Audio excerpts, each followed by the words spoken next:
Let me tell you a story.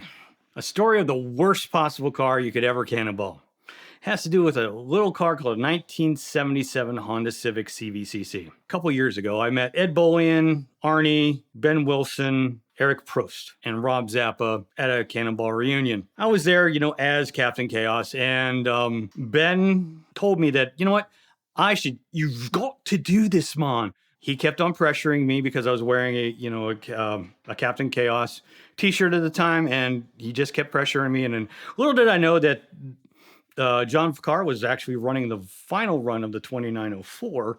And so I was thinking through about what vehicles you could possibly do for a Cannonball run, trying to keep it movie correct. If you watch a Cannonball movie, the next vehicle after you see the Lamborghini go through, the infamous Lamborghini, which is now a national treasure, you see a white Honda Civic, first generation, owned by Victor Pizzini, which happens to be the alter ego of Captain Chaos. So I was like, okay, I got to do in that because of Dom DeLuise, because me and him kind of sort of look a little bit the same. So I started looking on the internet and through Marketplace on Facebook. I just happened to find in Ohio a 1977 Honda Civic. I'm like, okay, that's close enough. Same body style that was in the movie, but it was red. So I was like, okay, went out, drove it. It wasn't that great. It had what I like to call stealth patina. So a little bit faded paint and things of that nature. It had 12-inch wheels on it, and which I came to find out when I drove them home that they were actually bad. Did the infamous check underneath, and man, it looked good. And it still had the factory 3 or 4 inches of undercoating that they did back then. So I was like, okay, I'm going to buy this. I was driving it one day at work, and I happened to find out that during the middle of summer that it started to get overheat a little bit. And I was driving on Interstate 79 in Pennsylvania. And if I slowed down, the temperature gauge kept on going up. So I've had one of the exits, which I could actually do a U-turn. And as long as I was moving, I was fine. Came back home, picked up my other car. It's like, I don't have time to check this out. I'm going to go to work, come back from work, and I pull out the dipstick, chocolate milkshake, head gasket blown. I'm like, okay, all right. So I know what the problem is. So for the first time ever in my life, I went and actually started tearing down an engine. And with older vehicles, you can actually do these kinds of things. I actually found out the reason probably it decided to blow itself up. In the head of a 1977 Honda Civic, they have long and short bolts.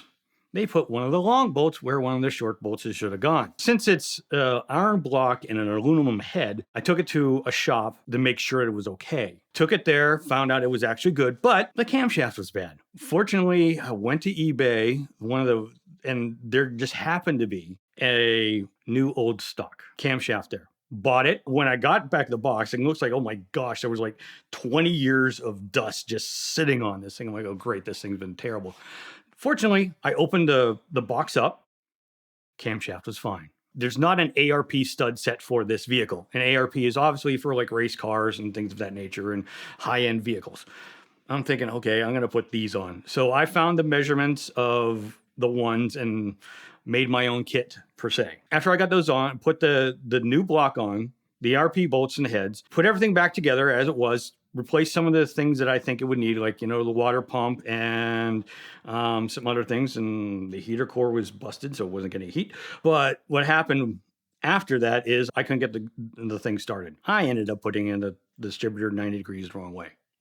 So there was a guy that is a Honda specialist where I'm at, and he decided to, he just did that, cranked it over, and it started right up on the first try. I'm like, oh my gosh, this is great. 2018 is the run I decided to do it on the Honda Civic. My co-driver for 2904 was Ben Preston. So I asked him, since he had the car last time, let's do it in my car. Well, he was expecting at that time, and it just so happened that, a baby's more important than a run cross country. I called up my friend that I went to college with and said, hey, are you doing anything? You want to ride cross country?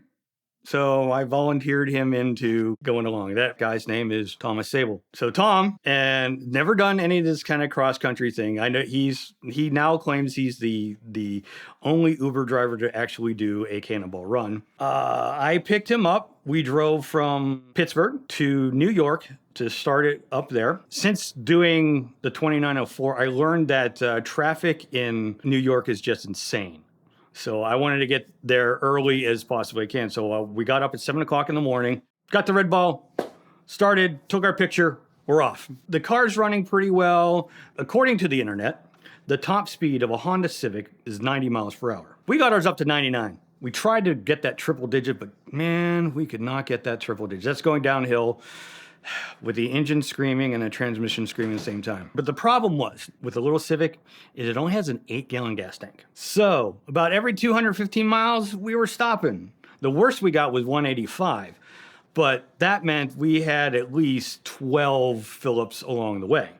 But the problem was, even though it was an 8-gallon fuel tank, took about 5 minutes to fill up, everybody wanted to talk to us. My mom's boyfriend, who was a rocker, used to have one of these. Or my grandma used to have, or my dad used to have. That's the car I learned to drive in. I'm like, yeah, thank you.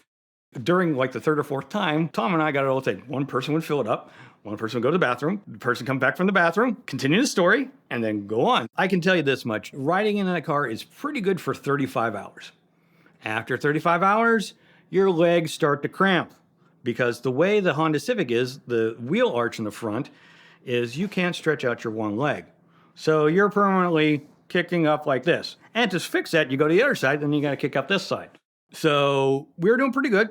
And then all of a sudden, the car just started acting funny. It was losing power, and we were taking the northern route, and we ended up pulling over as soon as we crossed into one of the reservation gas places, pop open the hood and take a look, see at what's going on. We found out that a little screw about this big almost killed our run. So what we did was actually, since we didn't have anything in the place where we're at, didn't have any screws, we actually took another screw from a different part of the car and put it in where that one was and just swapped it out so we could have the points work. Because it's an older car, you need points. Without points, you don't have spark. And without spark, your engine don't go boom. So we continued on. We kept on going. We went through the hot part of the desert. By the way, there is no air conditioning in a 1977 Honda Civic.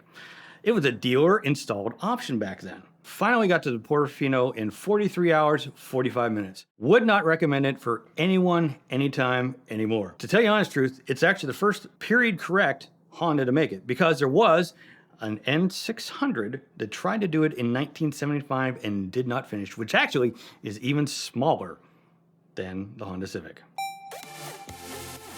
By now you know that Auto Tempest is the best place to shop for your next car because they compile all the results from all the major listing sites into one place. And of course they support the best car content on YouTube. But did you also know that Auto Tempest now has a new mobile app? That's right, in addition to using it in your browser on a computer, you can also have it for iOS or Android in the palm of your hand. So check it out and download it. I know you'll love it the way I love it, and leave them a great review.